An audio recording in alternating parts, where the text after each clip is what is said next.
Let's step away from the comforting illusions of modern finance. Every empire, every government has sworn its currency was an unshakable fortress.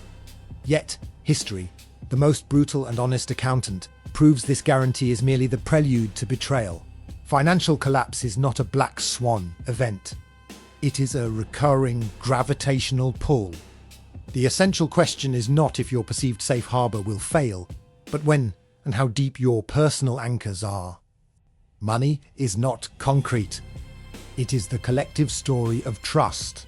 When the now daste lose credibility, that story dissolves, and with it, the lifetime savings of the loyal and the unprepared. We must look closely at the ruins, for they are blueprints for resilience. Whispers from the ruins. 3 laws of financial collapse. The survivors of history, those who watched their neighbors' paper fortunes turn to dust, didn't trust the system. They understood its physics.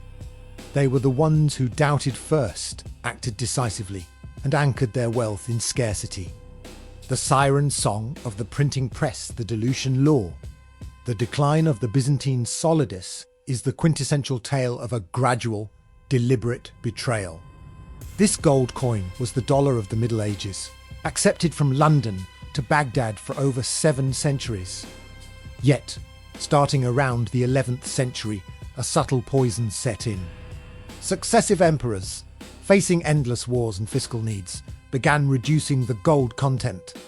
It started as a barely perceptible trim, but accelerated rapidly, from nearly 96% pure gold to 85%.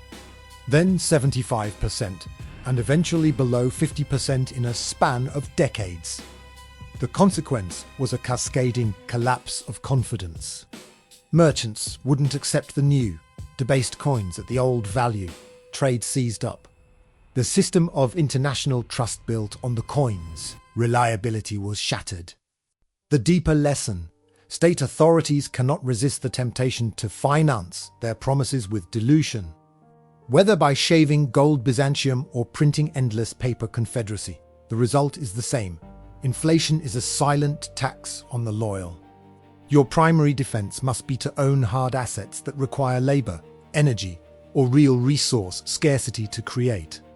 They hold value because their supply cannot be willed into existence by a politician's decree. Crisis, as a brutal wealth transfer, the liquidity law. The Black Death was a demographic catastrophe, but its economic aftermath was a violent upward mobility event for the few who survived prepared. Imagine you were a peasant in 1350. Overnight, half the labor force vanishes. Land once, the basis of all feudal power, becomes relatively cheap and abundant, but labor is exquisitely expensive.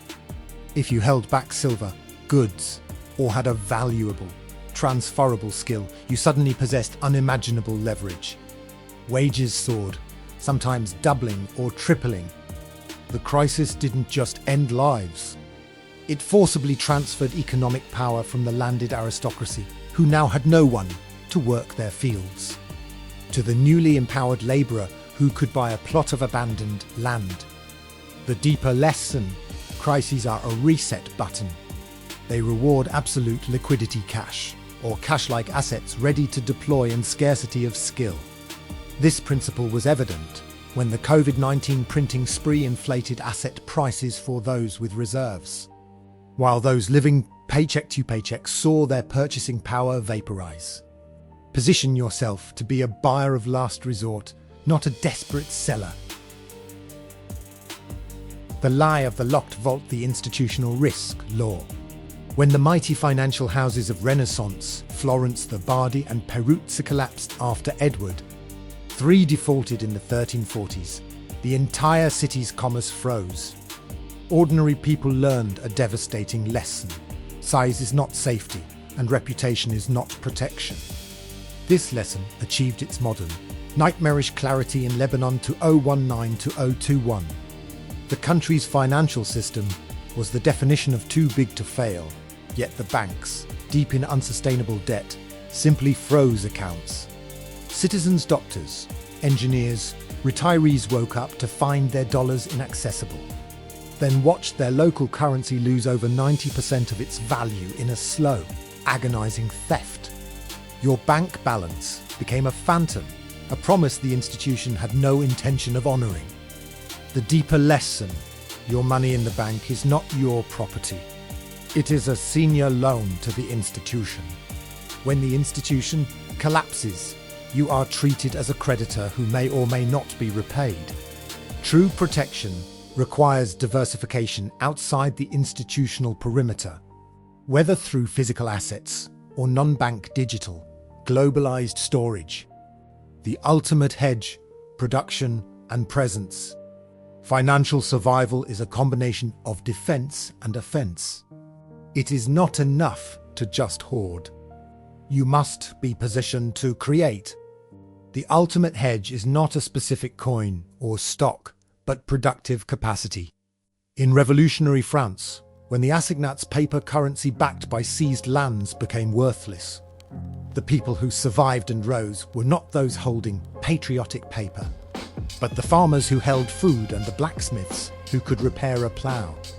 When systems fail, money loses meaning, but the need for food, shelter, and functionality never does.